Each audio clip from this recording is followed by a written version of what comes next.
This time look at 5 well-known historical facts about motorcycles that are actually wrong.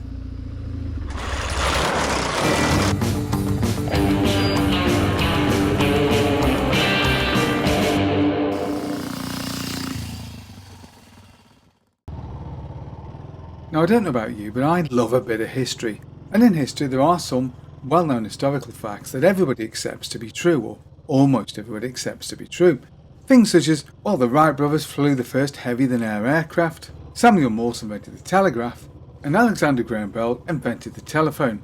Now the thing about all these historical facts is they're not actually quite as true as we think they are. And so it is with motorcycles. Here are 5 absolute historical facts, or so we all think, that aren't actually true.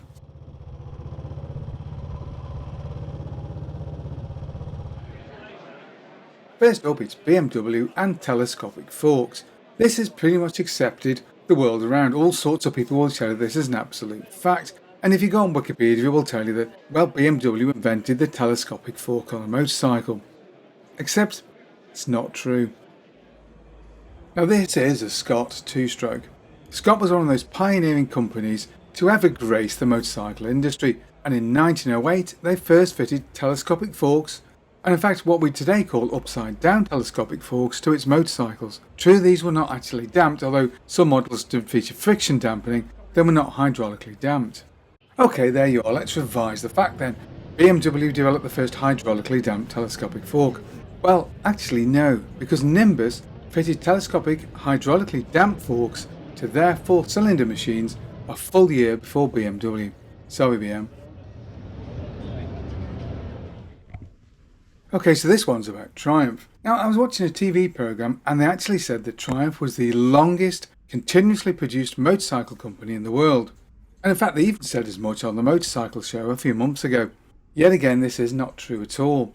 And for 2 pretty good convincing reasons. One, of course, is that Triumph went out of production on 2 separate occasions. And the other is this simply weren't the oldest company in the first place. Okay, so if not Triumph, then who? Well, Royal Enfield have been in continuous production since 1901. Although of course, admittedly on 2 continents, but the company has never had a break in production. And the company is older than Triumph in terms of when they began motorcycle production. But even then there is another contender. Peugeot, who are best known for cars, began motorcycle production the same year as Royal Enfield, and of course they've had no breaks in production either, so it's either one of those two. I don't actually know which, but there you go, not Triumph. So this next fact is actually about health and safety, and it goes something like this. At the end of the 60s, motorcycle manufacturers were told they could no longer fit number plates to the front of their motorcycles, and this is because, well, the myth states that if you ran over a pedestrian or something with one of those extraordinarily dangerous number plates on the front, you could disembowel or chop the person in half. And in fact I did have some guy telling me very loudly how dangerous those things were for that very reason. The rationale for this myth is, quite simply, the Spirit of Ecstasy on Rolls-Royce cars must retract automatically in the event of an impact to avoid injuring pedestrians. Now there is a small and fairly obvious problem with this myth. And so here we have a Rolls-Royce, and here we have a motorcycle, and Rolls-Royce and motorcycle again really don't earn much money here for spotting the fairly obvious difference, and that of course is the Rolls-Royce is a car. Now car regulations are completely different in terms of safety to those imposed on motorcycles. Now I was at one time taken in by this argument, however, after speaking to a few MOT testers, they informed me that the fact is the legal requirement to carry them was removed in the 1960s, and because they didn't need to fit them, the companies weren't going to waste money fitting the damn things anyway. So they simply didn't bother. Now if you think about this logically, this is a rather flimsy piece of metal, or in some cases it's just plastic, and it's no more dangerous actually than the mudguard itself. It just happens to be orientated vertically rather than horizontally. And of course motorcycles have all sorts of bits of metal sticking out all over the place that you would never be allowed to do on a car. And if you apply logic to the situation, well, would you rather be hit by a Tero doing about 30 miles an hour full pelt, flimsy number plate and all, or would you sooner be hit by a large adventure bike which has got steel bars sticking out the front which are used for crash bars? If I was going to be hit in the head by something, probably wouldn't be the steel bars if I'm honest.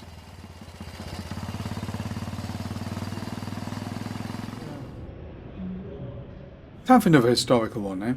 And this one simply goes that the Japanese were the first people to fit automatic lubrication systems to their two-stroke motorcycles, and that everybody else before had simply used premix. I'm afraid once again this one isn't true. You see, quite simply, automatic lubrication systems had been surprisingly common on machines, including Villiers, before World War II. But in the post-war era, everybody just wanted the cheapest machine they could get. Villiers obliged by not fitting lubrication systems to save money, and this wasn't a huge problem back then because of course when you went to the petrol station there was an oil dispenser at the side of the pump. But of course you can go back even further, and it's that man Angus Scott again, because he fitted automatic oiling pumps to his two-stroke twins all the way back to the 1920s. So that's more than 40 years before Japanese companies fitted them. You gotta love Scott. And finally, we go back to Triumph, although this myth is not actually about Triumph as such, it's about Horrocks. Now, devotees of Horrocks will tell you that Horrocks built a parallel twin four-stroke a few years before Edward Turner did at Triumph, and all Turner did was simply copy Horrocks' design. Now, it is true that the Horrocks came out before the Speed Twin, however it completely ignores the fact that it was not Triumph's first parallel twin, this being the 6-1, which entered production a few years actually before the Horrocks did, and this was designed by Val Page. And in fact the inspiration for both of the machines, the 6-1 and the Speed Twin, actually dates back to when the two guys, Edward Turner and Val Page, were working at Ariel trying to perfect the Square 4. They were having a lot of problems trying to get the engine to work properly and get it breathing and cooling. So much so that legend has it that Val Page turned to Edward Turner and said, would it be easier just to get rid of the first two cylinders and just make a parallel twin? Now of course whether the story is apocryphal or not is very hard to say given the passage of time, although there were witnesses there at the time. And it does seem quite possible really. After all, Val Page left Ariel just a few months later and designed the 6-1, with Edward Turner moving to Triumph just a few years later after Val Page's departure to develop the Speed Twin.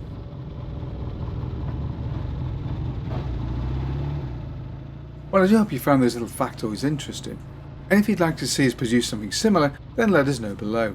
I hope you enjoyed that video. If you did, don't forget to like and subscribe, and of course, thank you very much for watching.